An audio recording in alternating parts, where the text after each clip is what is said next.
Hi everyone, it's Kate here, and I am standing among all of my lovely children's books, which I absolutely adore. And I wanted to share some of my favorites with you because holiday shopping's coming up, and you might need some suggestions for some little book dragons in your life. The first one, I will admit, is a self promotion, a shameless one at that. This is the book I wrote, Lesson from a Dragon. It's perfect for ages, I would say, like 7, 8, and all the way up to adults. But in it, Mary, the princess, learns that her voice has power, which I think is a very important lesson for today's kids growing up. And you can find that on Ingram Spark. I'll put the list in the description on the video. My next one is a go-to for toddlers on up. It's anything really by Willems, but my personal favorite is the Pigeon books. This one is Don't Let the Pigeon Stay Up Late. The most well-known one is Don't Let the Pigeon Ride the Bus. And along with Pigeon, don't forget our lovely Piggy and Elephant books. I love this for kids that you're reading aloud to. It's also very simple and large font for kids who are learning how to read. So really, I would say 2-3 years old on up to when they're learning how to read. And honestly, I really enjoyed reading these to my kids and didn't mind reading them over and over again, which to me is a great mark of a children's book.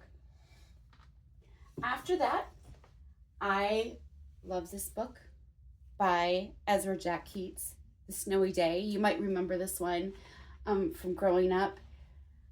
Again, it's just a lovely story about a little boy who goes out and plays in the snow and learns a little science about bringing a snowball inside. Now, this author I'm very partial to and have been for years, but I actually got to meet him this year for my birthday. It was my birthday present, but it's Brad Meltzer, I Am Books. Here I have Helen Keller and Lucille Ball. There's everybody from Mr. Rogers. I'm looking at my collection. Temple Grandine, which I absolutely love. And I love these books because they are written for kids.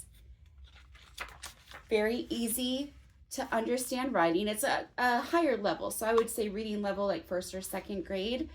But it teaches them about the importance of learning about the historical people in our lives. And in it, the famous people are drawn as children. So it brings that the children see a child talking to them. There's also a show based on these on Netflix that Brad Meltzer does. The next one is going back to one of my favorite stories as a kid is the Mrs. Piggle books. Mrs. Piggle is a magical woman who lives in a house built upside down. And in all of her books, she has these very interesting, sometimes magical cures for bad habits that children developed. So things like the won't pick up toys cure, the answer backer cure, but they're funny, they're lighthearted, and a great read aloud or an emerging reader. And last but not least, no children's book talk would be complete without Beverly Cleary, especially her Ramona books. I think Henry Huggins was one of the first chapter books I ever read out loud, or not out loud, but read to myself. And I fell in love. And the Ramona series, like, there's no better books in my opinion.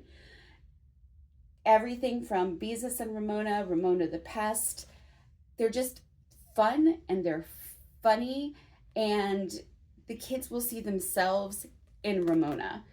And I just love her imagination and her inner dialogue that comes through. One of my favorites, I think it's Ramona and her father. They come home from work and school, and the crock pot that mom thought she turned on wasn't turned on. So they had to scramble and have pancakes for dinner. And her mom is making them, and then the dad comes in and says something negative about them and shows her that her pancakes were raw in the middle and takes over. And so it's a fight, parents' disagreement. And Ramona and her sister Beezus go to bed that night thinking, divorce and all of these horrible things that are going to happen to their family. And they wake up and their parents are fine. And they have a good family discussion about disagreeing with someone you love and being able to put that behind you. So again, gotta love anything by Beverly Cleary. And if you grew up on her books, this is kind of a tangent, and want to learn about her, she has written 2 autobiographies. The first one is entitled The Girl from Yam Hill. And you'll see, if you've read a lot of her books, where she draws on her own life to fill the pages of her children's book. Anyway, that's all the books I'm going to share for today. I will put the books that I featured in the description of the video. And honestly, if you have a reader in your life and not quite sure where to go, message me. I've loved children's books ever since I was a child.